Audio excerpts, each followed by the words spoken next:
in less than a week. And tonight, some people are calling for a change while police continue their investigation. 44 News reporter Noah Alatza has the latest on this story. Noah?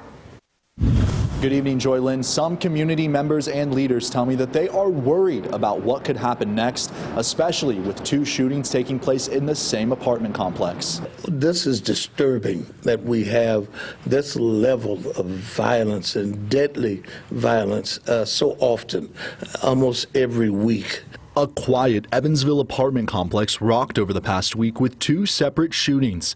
Another week of violence and now calls from some community leaders asking for a change. How do we get there? Because one entity cannot address this. It's going to take the efforts of all of us. Just in under a week, police were called to the 1200 block of Sterling Drive on reports of a suicidal man with a gun. That situation last Saturday ultimately turned deadly when an Evansville police officer fired 4 shots, 2 striking and killing that man because he refused to put the gun down. The victim was later identified as 57-year-old Brian Lee Mullen of Evansville. Debbie Scarborough was inside a nearby apartment when both of those shootings unfolded. Nobody bothers really anybody until this last week or 2. And I think a lot of people are kind of scared, and you know, I'm looking forward probably someone to be moving. I really am.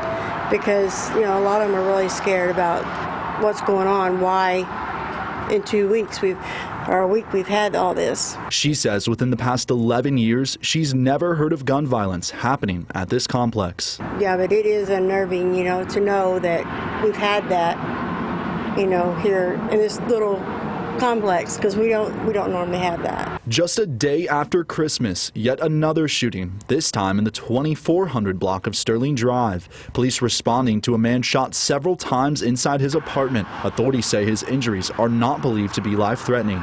Community leaders say it will take everyone's assistance to get this violence to stop. When an incident does happen, I go to the chief and I go to the school superintendent or whoever, and we sit down and we try to talk about, if this incident happens again, can we incorporate another technique? And that's where we try to address the issue.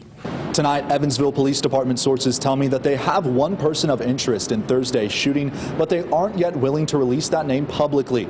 Stay with 44 News on air and online as we continue to follow this developing story. But for now, in downtown Evansville, Noah Alatza, 44 News. Developing tonight, Madisonville police are trying to track down